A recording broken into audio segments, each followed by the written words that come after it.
John Dewey adalah seorang filsuf pendidikan. Ide-idenya sangat mempengaruhi dunia pendidikan sejak dulu sampai saat ini. Pendekatan pembelajaran yang digagas Dewey adalah pendekatan pembelajaran dengan cara dipraktekkan langsung di kelas. Teori tersebut kemudian menjadi tonggak perubahan paradigma baru pendidikan. John Dewey dilahirkan di Burlington, Vermont, Amerika Serikat pada tanggal 20 Oktober 1859, meninggal pada tanggal 1 Juni 1952 di New York, Amerika Serikat. Dia adalah seorang filsuf Amerika, psikolog, dan pendidikan pembaharu yang telah lama dianggap sebagai salah satu pendiri pragmatisme. Pikiran John Dewey tentang pendidikan awalnya diterbitkan pada tahun 1938. Pengalaman pendidikan dianalisis, baik pendidikan tradisional maupun pendidikan progresif. Fokus pendidikan tradisional adalah lebih pada kurikulum dan warisan, sedangkan pendidikan progresif difokuskan pada minat siswa. Dewey percaya bahwa pendidikan tradisional terlalu ketat dan pendidikan progresif terlalu spontan. Dia menilai bahwa pendidikan tradisional kurang memperhatikan kepentingan peserta didik dan pendidikan progresif terlalu individual. Dewey mengusulkan teori pendidikan baru yang secara khusus menyoroti pengalaman memainkan peran dalam pendidikan. Menurut Dewey, pengalaman pendidikan yang kuat adalah hasil dari dua perilaku mendasar, kontinuitas dan interaksi.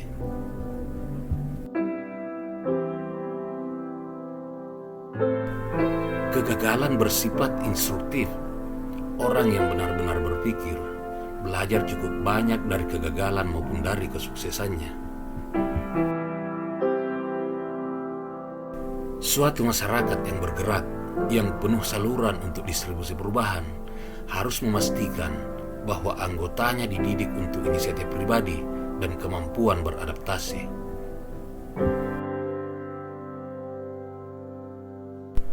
Banyak hambatan untuk perubahan yang telah dikaitkan dengan sifat manusia sebenarnya disebabkan oleh inersia institusi dan keinginan dari kelas yang kuat untuk mempertahankan status yang ada. Demokrasi lebih dari sekedar bentuk pemerintahan. Ini terutama merupakan cara hidup yang terkait dengan pengalaman yang dikomunikasikan bersama. Tidak hanya kehidupan sosial identik dengan komunikasi, tetapi semua komunikasi adalah edukatif.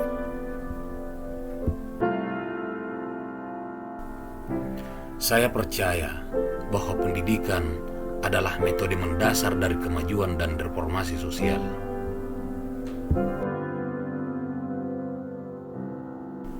Tujuan utama dari produksi bukanlah produksi barang, tetapi produksi manusia bebas yang terkait satu sama lain dalam hal kesetaraan.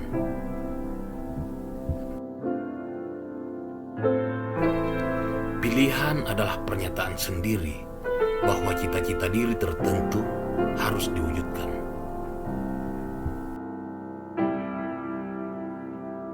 Pendidikan tidak memiliki tanggung jawab yang lebih serius daripada membuat ketentuan yang memadai untuk kenikmatan rekreasional yang tidak hanya demi kesehatan yang segera, tetapi demi dampak jangka panjangnya pada kebiasaan-kebiasaan pikiran.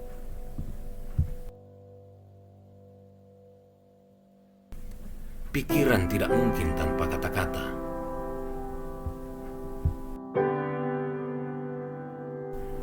Pengetahuan terputus-putus ketika imajinasi memotong sayapnya atau ketakutan untuk menggunakannya. Dapat dikatakan bahwa pendidikan yang tidak berhasil menjadikan puisi sebagai sumber daya dalam bisnis kehidupan maupun dalam waktu senggangnya memiliki masalah dengan itu.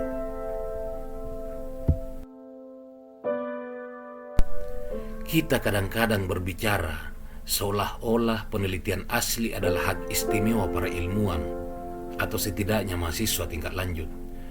Tetapi semua pemikiran adalah penelitian dan semua penelitian adalah asli dengan dia yang menjalankannya. Singkatnya, pengalaman bukanlah kombinasi antara pikiran dan dunia, subjek dan objek, metode dan materi pelajaran, tetapi merupakan interaksi tunggal yang terus-menerus dari keragaman besar energi.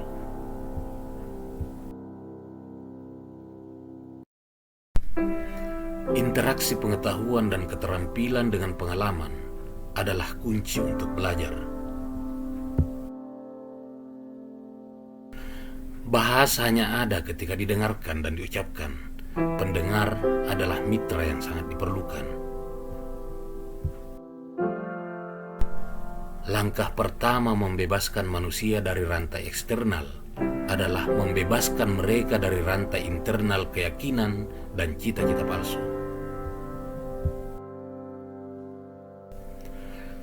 Dari sudut pandang anak, limbah besar di sekolah berasal dari ketidakmampuannya untuk memanfaatkan pengalaman yang didapatnya di luar sekolah.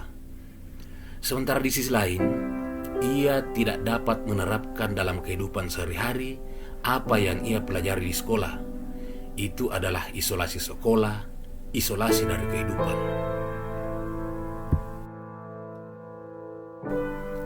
Sikap mendasar seseorang terhadap dunia ditentukan oleh ruang lingkup dan kualitas kegiatan di mana mereka mengambil bagian. Belajar dari pengalaman merupakan hubungan mundur dan maju antara apa yang kita lakukan terhadap hal-hal dan apa yang kita nikmati atau derita dari hal-hal sebagai akibatnya. Mungkin kesalahan pedagogis terbesar dari semua adalah anggapan bahwa seseorang hanya belajar hal tertentu yang sedang ia pelajari saat itu. Berpikir adalah pelembagaan koneksi yang akurat dan disengaja antara apa yang dilakukan dan konsekuensinya. Tidak ada egoisme yang lebih besar daripada belajar ketika diperlakukan hanya sekedar tanda pembedaan pribadi yang harus dipegang dan dihargai untuk kepentingannya sendiri. Dilahirkan, hidup, dan mati hanyalah mengubah bentuk. Dan apa satu bentuk lebih penting dari bentuk yang lain? Setiap bentuk memiliki jenis kebahagiaan dan ketidakbahagiaan. Tidak ada setitik pun di semesta ini yang tidak merasakan sakit atau kesenangan. Metode demokrasi adalah membawa konflik ke tempat terbuka, di mana klaim khusus mereka dapat dilihat dan dinilai, di mana mereka dapat didiskusikan dan dinilai.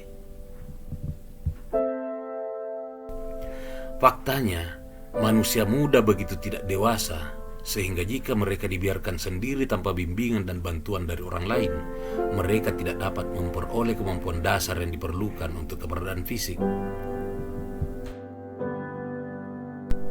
Dorongan terdalam dalam sifat manusia adalah keinginan untuk merasa penting.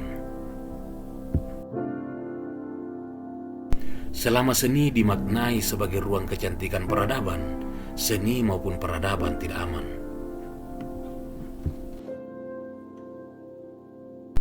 Pendidikan sebagai pertumbuhan atau kedewasaan harus menjadi proses yang selalu ada. Masa depan peradaban kita tergantung pada penyebaran yang meluas dan mendalam dari kebiasaan pikiran ilmiah. Berapa banyak siswa yang dianggap tidak berperasaan terhadap gagasan, dan berapa banyak yang kehilangan dorongan untuk belajar karena cara pembelajaran yang dialami oleh mereka. Seseorang dapat berpikir secara efektif hanya ketika seseorang mau menanggung ketegangan dan mengalami kesulitan mencari.